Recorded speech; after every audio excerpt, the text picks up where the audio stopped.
दिनेश देखो ना कौन आया है। आइए ना मम्मी। रुक जाइए। जिन पैरों से आप इस घर के अंदर आई है ना, उन्हीं पैरों से घर से बाहर चले जाइए। मम्मी है मेरी। तो तुम्हारी माँ है, मेरी माँ नहीं है।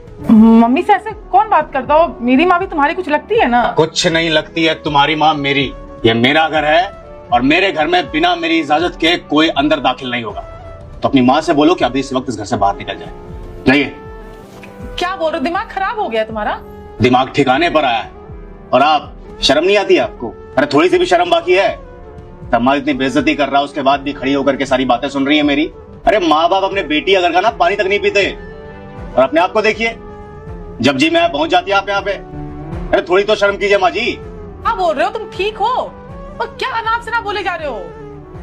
देखो तुम्हें नहीं बात करनी मेरी माँ से, अंदर जाओ मैं बात करूंगी। और तुम मेरी माँ की ऐसी बेइज्जती नहीं कर सकते। देखो मुझे नहीं पता तुम्हें क्या हुआ है, क्यों ऐसे बिहेव कर रहे हो। और ये घर तुम्हारा नहीं है, ये घर मेरा भी है। और मेरे घर में मेरी माँ आ सकती है। सिर्फ और सिर्फ मेरा घर है ये, तुम्हारा घर नहीं है। अपने पैसों से अपनी मेहनत से बनाया मैंने ये घर।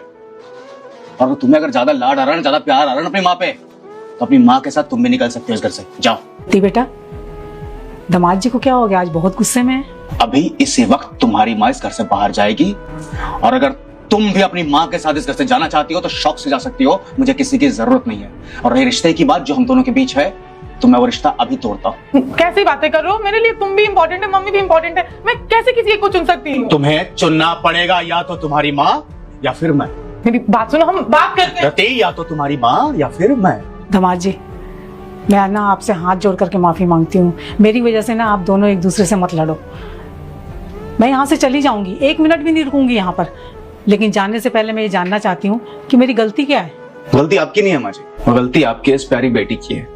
मेरी गलती? मैंने ऐसा क्या कर दिया है? आइए पापा, आइए बैठिए। पूरे 6 महीने बाद आए हैं आप। क्या बात है, खूबसूरत लग रही हो आज तो।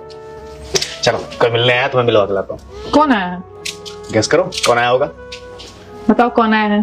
पापा आए हैं हमसे मिलने के लिए। चलो। बहू अपने पति से कहती है तुम्हारे पापा को यहाँ कौन बुलाया है? तो इसका पति कहता है अरे ये उनका घर है, वो जब चाहे तब हमसे मिलने आ सकते हैं, उनको बुलाने की क्या जरूरत है। लेकिन इसकी पत्नी कहती है उनको कोई बुलाया नहीं है और मुंह उठाकर चले जाते हैं। ये उनका घर नहीं बल्कि मेरा घर है। मेरी शादी तुम्हारे साथ हुआ है, ना कि तुम्हारी मम्मी पापा के साथ जो मैं उनकी गुलामी करती फिरूं। तब इसका पति कहता है क्या मेरे पापा तुम्हारे कुछ भी नहीं लगते हैं जो उनके बारे में इतना फालतू बोल रही? लेकिन फिर भी इसकी पत्नी कहती है मुझे तुम्हारे घटिया पापा के साथ नहीं रहना है। इधर हॉल में अंकल अपनी बहू की बातें सुन लेते हैं और उठकर घर चले जाते हैं। फिर आगे लड़का अपनी पत्नी के साथ कुछ ऐसा कर देता है। उससे पहले रुक जाओ बेटे, मैं तुम्हारे पूरे मनोकामना को पूरा कर दूंगी, बस तुम मेरे लिए लाइक सब्सक्राइब कर लो, क्योंकि मैं तुम्हारी लक्ष्मी माँ हूँ। दरअसल लड़का अपनी सास के सामने उनकी बेटी का असलियत लाना चाहता था, इसलिए ऐसा नाटक किया।